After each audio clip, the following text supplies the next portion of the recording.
নমস্কার, দৃশ্যকল্পে আপনাকে স্বাগত। সকলে নিশ্চয়ই ভালো আছেন।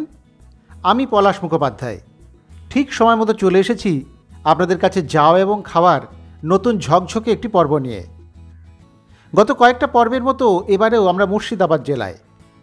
আমরা বলতে আমি, আমার স্ত্রী এবং পুত্র তিনজনে দিব্যি বেড়াচ্ছি মুর্শিদাবাদের এমন সব অজানা অথচ অসাধারণ জায়গায়। গত পর্বে গিয়েছিলাম 2023 সালে দেশের সেরা পর্যটন গ্রাম কিরিটেশ্বরীতে, আর এই পর্বে যাচ্ছি 2024 সালে দেশের সেরা পর্যটন গ্রাম বড়নগরে। অবাক কাণ্ড, দুটি সেরা পর্যটন গ্রামই মুর্শিদাবাদে এবং একই ব্লকে। এবারে দেশের 30টি রাজ্য এবং কেন্দ্রশাসিত অঞ্চল থেকে 991টি আবেদনপত্র জমা পড়েছিল। তার মধ্যে 8টি বিভাগে 36টি গ্রামকে সেরা পর্যটন গ্রাম হিসেবে চিহ্নিত করা হয়। কৃষি পর্যটন বিভাগে পুরস্কৃত হয়েছে 5টি গ্রাম। তাদের মধ্যে অন্যতম হল রানী ভবানী স্মৃতিধন্য গঙ্গা তীরবর্তী এই বড়নগর গ্রাম। বাকি 4টি গ্রাম কেরল, মহারাষ্ট্র, পাঞ্জাব এবং উত্তরাখণ্ডের। ডাহাপাড়া থেকে রওনা দিয়ে আমরা যাচ্ছি আজিমগঞ্জের দিকে। আজিমগঞ্জ লাগোয়া গ্রাম হচ্ছে এই বড়নগর। এই পথ সোজা আজিমগঞ্জেই যাচ্ছে। ভাগীরথীর এপারে ওপারে দুই যমজ শহর, জিয়াগঞ্জ এবং আজিমগঞ্জ। আজিমগঞ্জ কিন্তু বেশ ঘিঞ্জি পুরনো শহর। জৈন এবং মারোয়ারিদের বড় অংশের বাস এই শহরে, তাই এখানে আছে প্রচুর জৈন মন্দির। তবে এবারে আমাদের পাখির চোখ বড়নগরে। আজিমগঞ্জ পরে একদিন আসবো আমরা দেখতে। এই দেখুন না, আজিমগঞ্জ শহরে ঢুকতেই কেমন রাস্তাগুলি সংকীর্ণ হতে শুরু করেছে। এখন দুপুর, তাই একটু ফাঁকা, নাহলে এই সরু রাস্তা দিয়ে যাওয়া বেশ চাপের। আমরা তো এই বিচুলি বোঝাই ভ্যানকে টপকাতেই পারছি না। গাড়িতে গেলে অবশ্য আজিমগঞ্জ শহরকে একটু পাশ কাটিয়ে চলে যাওয়া যায় বড়নগরে, কিন্তু ভাবলাম এতটা যখন এসেইছি আজিমগঞ্জ শহরটাও একটু দেখেই যাই। আগেই বলেছি প্রচুর জৈন সম্প্রদায়ের মানুষ বাস করেন এই শহরে, তাই এখানে রয়েছে বেশ কিছু জৈন মন্দির। যাওয়ার পথে তেমনই একটা দেখে একটু দাঁড়ালাম। শ্বেতপাথরের সুন্দর মন্দির এটি। বাইরের দেওয়ালেই কেমন সুন্দর পাথরের কাজ। মন্দিরে ঢোকার দরজাটি দেখুন কেমন সুন্দর। দুপাশে দুটি সিংহ, নানান মূর্তি, সবই কিন্তু শ্বেত পাথরের। দারুণ লাগছিল দেখতে। তবে দুপুর তো, মন্দির এখন বন্ধ, তাই ভিতরে আর ঢোকা গেল না। আমি কিন্তু বাইরে থেকে দেখেই মুগ্ধ।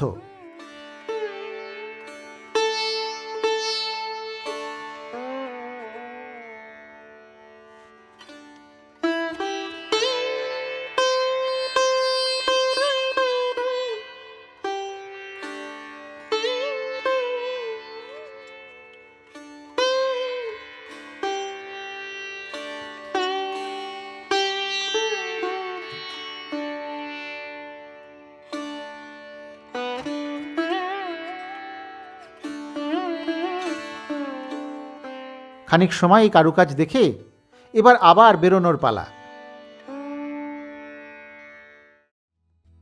আজিমগঞ্জের সেই সরু ঘিঞ্জি পথ বেয়ে আমরা যাচ্ছি বড়নগরে। যেতে যেতেই বলি বড়নগর সম্পর্কে দু চার কথা। নাটোর রাজবংশের গঙ্গাবাস ছিল এই বড়নগর। নাটোরের রানী ভবানী অষ্টাদশ শতকে একের পর এক মন্দির গড়ে তোলেন ভাগীরথীর তীরে অবস্থিত এই বড়নগর গ্রামে। তার ইচ্ছে ছিল বড়নগরকে তিনি কাশীর মতো করে গড়ে তুলবেন। বড়নগর বিখ্যাত মূলত রানীর গড়ে তোলা টেরাকোটা মন্দির গুচ্ছের জন্য।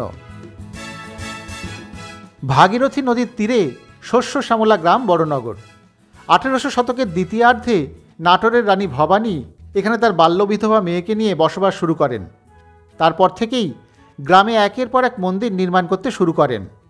বড়নগরকে যার জন্য বলা হয় বাংলার বারাণসী অথবা মুর্শিদাবাদের বারাণসী।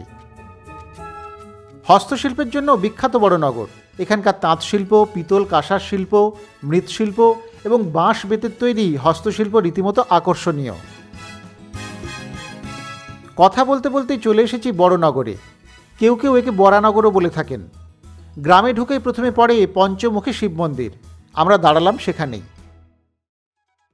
প্রথমে দেখে নেওয়া যাক এক বাংলা পঞ্চানন শিব।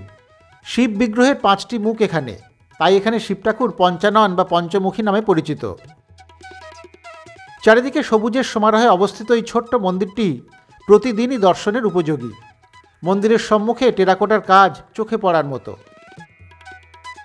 প্রায় ভূমি সমতলে অবস্থিত ত্রিখিলান প্রবেশপথ বিশিষ্ট দক্ষিণমুখী মন্দিরটি দোচালা বা এক বাংলা শৈলীর। মন্দিরের সামনে 3টি খিলানের উপরেই টেরাকোটার অলঙ্করণ আছে, কিন্তু লাল রঙের প্রলেপে সেই টেরাকোটা এখন অনেকটাই ম্লান।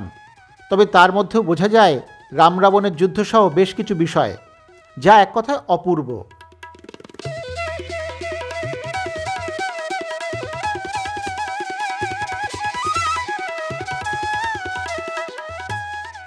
এবারে ঢোকা যাক ভিতরে। এখানে মূল এই শিবলিঙ্গটি কিন্তু অন্য মন্দিরের চেয়ে একে অনেকটা আলাদা করেছে। গর্ভগৃহে এই পঞ্চমুখী শিবই নিত্য পূজিত হন। হিন্দু শাস্ত্র অনুযায়ী এই পঞ্চমুখী শিবলিঙ্গের ডান দিকমুখী শিবের নাম অঘোর। এই রূপটি সাধারণত ভয়ঙ্কর হয়ে থাকে। মন্দিরের সম্মুখভাগে শিবের এই প্রসন্ন রূপটি তৎপুরুষ। বাম দিকে বামদেব, যা মূলত দেবী পার্বতীরই এক রূপ। পিছনের দিকে আছেন সদ্যজাত। শিবের শিশুসুলভ এই রূপটি সদ্যজাত বা প্রসিদ্ধ নামে পরিচিত। একদম শেষে এই মুখাবয়বটি অন্য 4টি রূপের উপরের অংশে লক্ষ্য করা যায়। এর নাম ঈশান, যা মহাকাশের সঙ্গে সংযুক্ত। এছাড়াও আছে আরও 2টি শিবলিঙ্গ এই মূল মন্দিরেই। মন্দিরের লাগোয়া একটি অংশে রয়েছে বাইরে আরও 3টি শিবলিঙ্গ।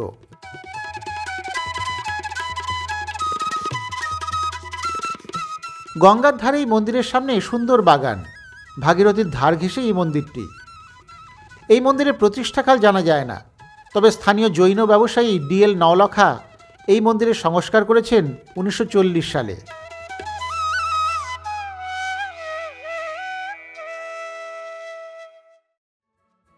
রওনা দিলাম পঞ্চমুখী শিব মন্দির থেকে। এই গ্রামে ঢুকলে মনে হবে এ যেন আর এক বিষ্ণুপুর। বড়নগরের মূল আকর্ষণ পোড়ামাটির মন্দির রাজি।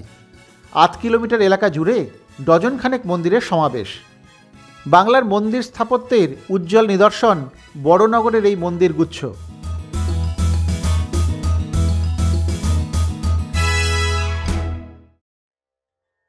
উত্তর দিকে সামান্য যেতেই পড়ল 4 বাংলা মন্দির।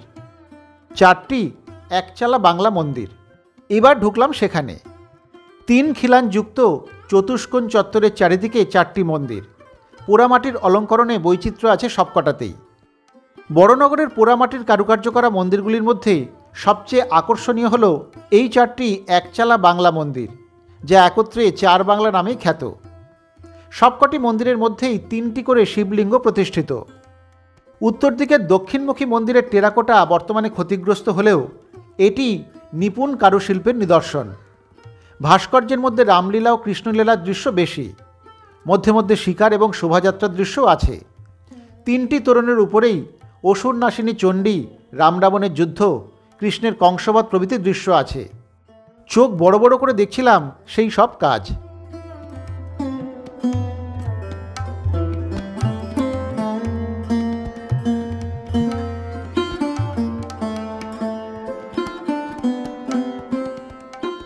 চার বাংলা মন্দির চত্বরে রয়েছে এক অনন্য টেরাকোটার শয্যা, যেখানে রাম রাবণের যুদ্ধক্ষেত্রে রাবণের শেষ প্রার্থনার এক ছবি দেখানো হয়েছে। এটি সচরাচর দেখা যায় না। এছাড়াও মন্দিরগুলির গায়ে কালী, চণ্ডী এবং অন্যান্য দেবদেবী ছাড়াও যোগাসনে উপবিষ্ট বেশ বড় শিবমূর্তিও আছে। পশ্চিম দিকের মন্দিরে লঙ্কা যুদ্ধ এবং দেবী যুদ্ধের দৃশ্য সম্বলিত টেরাকোটার কাজ রয়েছে। আরেকটি মন্দিরের গায়ের প্যানেলগুলি প্লাস্টার দিয়ে ভরাট করে খুব সূক্ষ্ম রেখায় চিত্র খোদাই করা আছে। এই মন্দিরটি পূর্ব দিকে, অর্থাৎ পশ্চিমমুখী।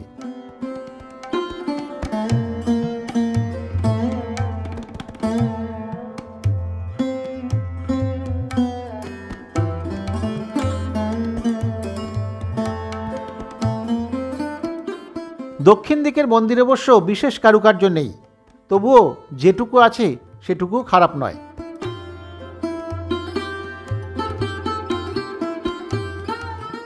মুগ্ধ হয়ে দেখছিলাম এই মন্দিরগুলি। মুর্শিদাবাদ মানেই আমার কাছে ছিল মুসলিম নবাবদের নানা প্রাসাদ, সৌধ ইত্যাদি। এখানেও যে এমন সুন্দর টেরাকোটা শিল্প সমৃদ্ধ মন্দির আছে তা না এলে জানতেই পারতাম না। আপনাদেরও বলবো, প্রাচীন মন্দির টেরাকোটার কাজ ভালো লাগলে একবার এই বড়নগর থেকে এসে ঘুরে যাবেন। গঙ্গার একেবারে ধারেই কিন্তু এই চার বাংলা মন্দিরটি। তাই তো নদী ভাঙনের ভ্রুকুটির মুখে শঙ্কায় দাঁড়িয়ে। এবার বেরোলাম এই চারবাংলা মন্দির চত্বর থেকে। চারবাংলা মন্দিরের গা ঘেঁষে একটি প্রাচীন ইমারতের ভগ্নাবশেষ। স্থানীয়রা বললেন এটি নাকি রানী ভবানীর কাছারি বাড়ি ছিল। সত্যি মিথ্যে আমার জানা নেই, তবে পুরনো বাড়ি দেখে মনে হয় ওই সময়েরই কিছু একটা তো বটেই। কত ইতিহাস লুকিয়ে আছে এই ভগ্ন বাড়ির জীর্ণ ইটগুলিতে, ভেবেই শিহরণ দিচ্ছিল গায়ে।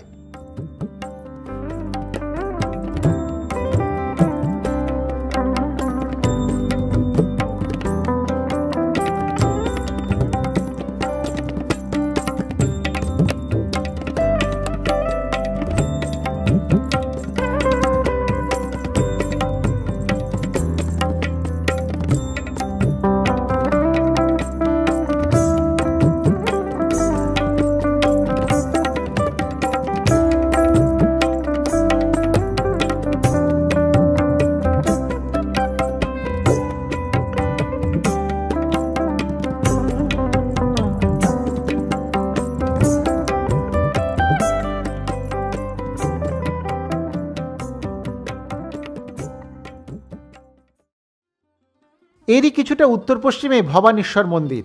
এবার এসেছে সেখানেই। এই অষ্টকোণী মন্দিরে পঙ্খের কাজ অনবদ্য। এটিও শিব মন্দির। মন্দিরটি বেশ উঁচু, নিচের অংশে ঢাকা বারান্দাযুক্ত 8টি প্রবেশপথ।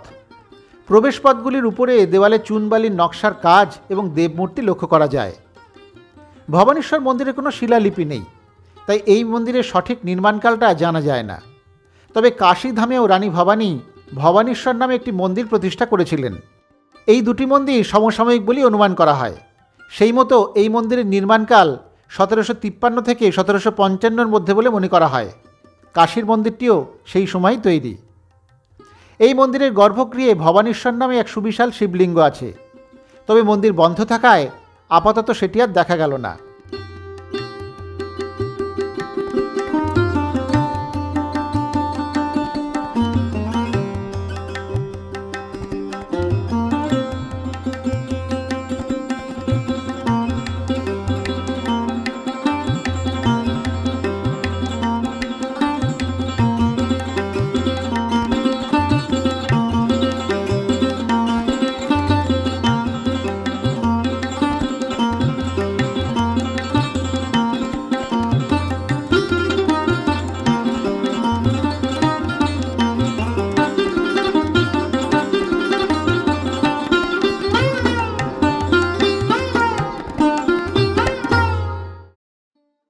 ভবানীশ্বর মন্দির থেকে দুপা এগোলেই দুপাশে ভাঙা দুই শিব মন্দির। এদেরই বাঁয়ে রয়েছে রাজরাজেশ্বরী মন্দির। এই মন্দিরটি দেখতে কিন্তু বেশ নতুন। শুনলাম পরে এই পরিকাঠামো গড়ে তোলা হয়েছে। সপরিবার মহিষাসুর মর্দিনী মা দুর্গা এখানে বিরাজ করছেন। বিগ্রহটি অষ্টধাতুর, তবে এখানে ছবি তোলা নিষেধ, তাই ভিতরের ছবি আপনাদের দেখাতে পারলাম না। তবে এটুকু বলি, দুর্গা মূর্তিটির সৌন্দর্য কিন্তু অনবদ্য। আপনারা আসলে অবশ্যই দেখবেন। এই মন্দিরে মদন গোপাল, জয় দুর্গা, মহালক্ষ্মী, ঘোড়ার মতো গ্রীবাযুক্ত বিষ্ণু বিরাজমান আছেন, শিবও।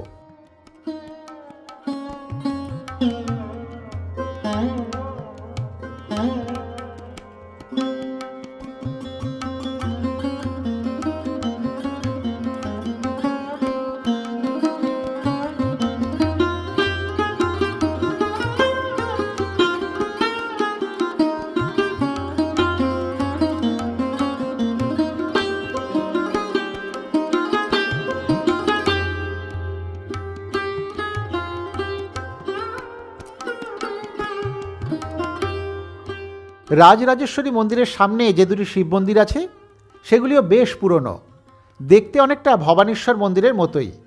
বিশেষ করে এই দুটি মন্দিরের উপরিভাগ উল্টানো পদ্মের মতো, যা ভবানীশ্বর মন্দিরেও একই রকম। এই মন্দির দুটির গায়েও পঙ্খের সুন্দর কাজ ছিল, এখন অবশ্য তার নেই বললেই চলে।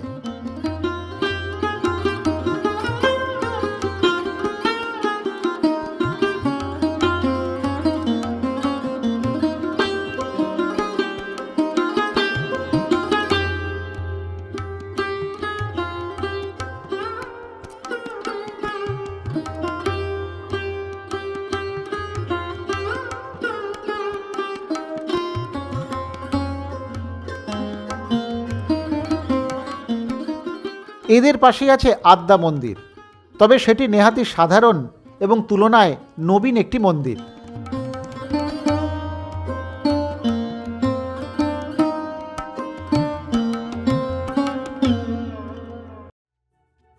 এবারে রওনা দিলাম এখান থেকে, যাচ্ছি গ্রামের আরও একটু উত্তরে। এখানে রয়েছে আরও কয়েকটি কালী মন্দির বা শিব মন্দির। সবগুলির অবস্থা ভালো নয়, দেখাও যাবে না, তবে একটা মন্দির না দেখলেই নয়, আমরা যাচ্ছি সেখানেই।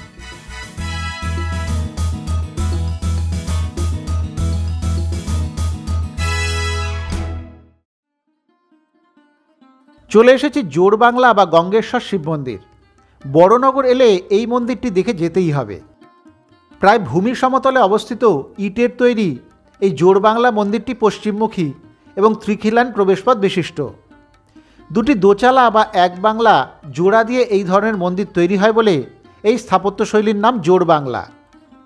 মন্দিরের সামনের দোচালাটি পরিদর্শন কক্ষ, যা জগমোহন হিসেবে এবং পিছনের দোচালাটি গর্ভগৃহ হিসেবে ব্যবহৃত হয়। এখন অবশ্য এই সামনের দিকের এই পাশের অংশটা খোলা হয় না। মন্দিরের সামনের দিকে গর্ভগৃহে ঢোকার 3টি দরজা, দক্ষিণ দিকে আরেকটি দরজাও আছে। মন্দিরের সামনের দেওয়াল টেরাকোটার অলঙ্কারে অলঙ্কৃত। উত্তর এবং দক্ষিণ দিকে অল্প টেরাকোটার অলঙ্কার আছে, যদিও কালের করাল গ্রাসে অনেক টেরাকোটা ফলকই এখন ভগ্ন। এখানকার টেরাকোটার বিষয় রামায়ণের কাহিনী, কৃষ্ণলীলার নানান দৃশ্য এবং সমকালীন সমাজচিত্র। সামনের দেওয়ালে বাঁকানো কার্নিশের নিচে এক সারি কুলুঙ্গির মধ্যে টেরাকোটার কালীমূর্তিও আছে। তবে সব মিলিয়ে মন্দিরের দেওয়ালের এই টেরাকোটার কাজ মুগ্ধ হয়ে দেখার মতো।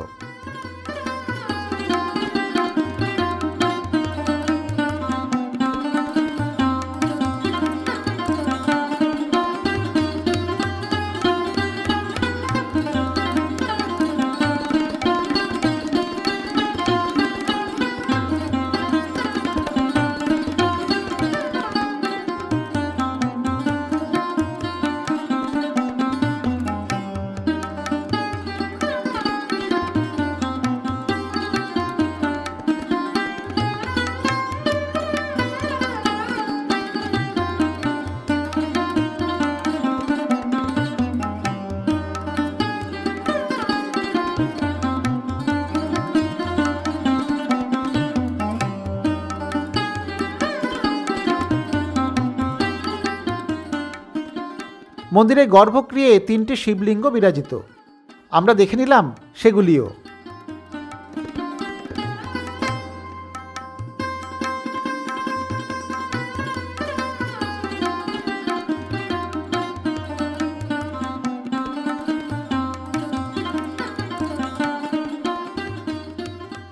সরকারের বিজ্ঞপ্তি অনুযায়ী এই মন্দিরটি আনুমানিক 1753 সালে প্রতিষ্ঠিত।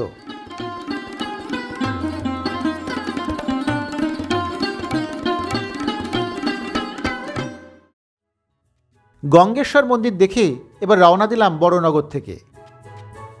আমরা ফিরব বহরমপুরের দিকে, তবে যাওয়ার পথেই পড়বে একটা বড় জৈন মন্দির, সেটা একটু দেখেই যাওয়া হবে। বড়নগর গ্রাম থেকে যেতে যেতে মনে হচ্ছিল এক অপূর্ব জিনিস দেখে গেলাম আমরা। সত্যি লোকচক্ষুর আড়ালে এমন একটা গ্রাম রয়েছে, ভাবলেই কিরম শিহরণ হচ্ছে।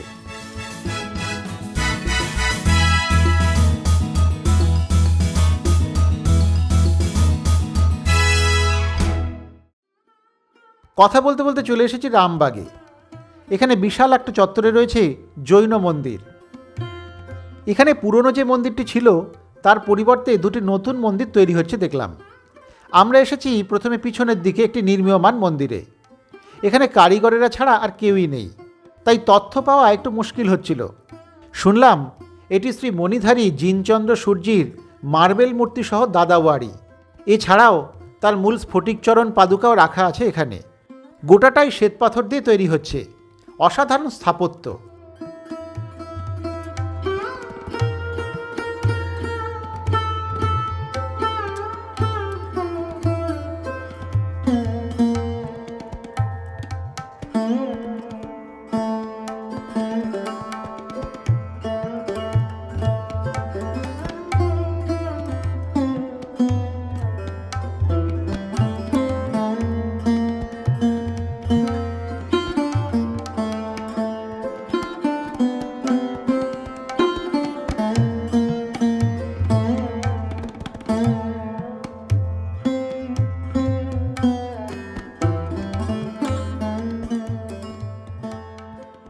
এই চত্বরে রয়েছে একটি গোশালা, যেখানে রয়েছে বেশ কিছু গরু। শুনলাম তাদের সেখানে রাখা এবং পরিচর্যার ব্যবস্থা আছে এখানে।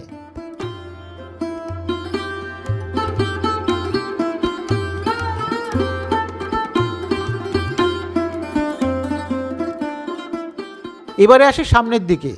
এখানেও তৈরি হচ্ছে একটি নতুন মন্দির। শুনলাম মাঝে থাকা পুরনো মন্দিরটির বদলে এই নতুন মন্দির গড়ে তোলা হচ্ছে। বিশাল এই মন্দির, তবে আজিমগঞ্জ সম্পর্কে একটু বলে না দিলে এগুলির সঙ্গে যোগ স্থাপন করা কিন্তু কঠিন। মোগল আমলে বাংলার সুবেদার ছিলেন সম্রাট অরঙ্গজেবের নাতি আজিম উস-শান। তারই নামানুসারে এই নগরের নাম হয় আজিমগঞ্জ।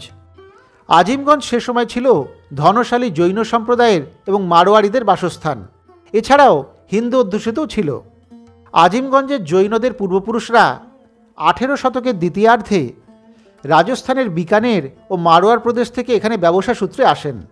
সেই জৈনদেরই প্রচেষ্টায় আজিমগঞ্জ 18-19 শতকে বাংলার এক প্রধান বাণিজ্য কেন্দ্রে পরিণত হয়।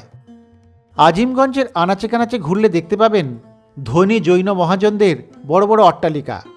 এরাই গড়ে তোলেন বেশ কয়েকটি জৈন মন্দির। এই মন্দিরটিও সেরকমই একটি। এটি অবশ্য মূল শহরের বাইরে। ফিরে আসি এই মন্দিরের কথায়। এই মন্দিরটি এখন নির্মাণাধীন।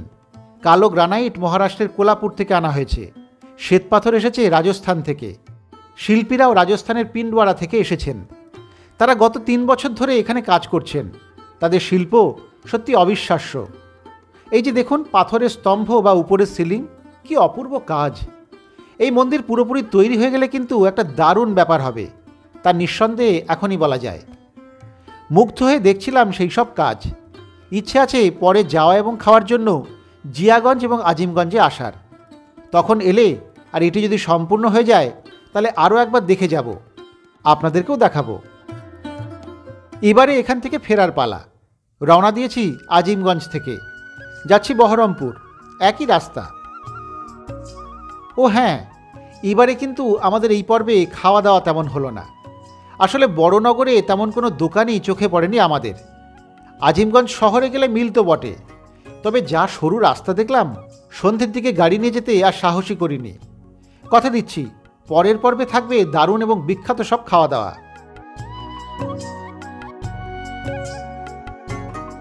এবারে বলি বড়নগরে কিভাবে আসবেন এবং কোথায় থাকবেন। বড়নগর বহরমপুর থেকে 21 কিলোমিটার, মুর্শিদাবাদ এবং জিয়াগঞ্জ থেকেও খুব দূরে নয়। আজিমগঞ্জ সিটি স্টেশন থেকে 1.5 কিলোমিটারের মতো পথ। কলকাতা থেকে বড়নগরের দূরত্ব এই 230 কিলোমিটারের মতো। সরাসরি গাড়িতেও চলে আসতে পারেন। সেক্ষেত্রে খাগড়াঘাট পার হয়ে আমার দেখানো পথটাই ধরে নেবেন, সুবিধে হবে। কিংবা ট্রেনে বহরমপুর, মুর্শিদাবাদ, জিয়াগঞ্জ বা আজিমগঞ্জ পৌঁছে গাড়িতেই চলে যেতে পারেন। তবে আজিমগঞ্জ থেকে ইচ্ছে করলে হেঁটেও যাওয়া যায়। এছাড়া টোটো তো আছেই। হাওড়া থেকে বেশ কয়েকটি ট্রেন আসে আজিমগঞ্জে। থাকার জন্য খুব বেশি হোটেল অবশ্য আজিমগঞ্জে নেই। বড়িকঠি বলে একটি হোটেল আছে, তবে তা পুরনো রাজবাড়ি, তাই বেশ ব্যয় সাপেক্ষ।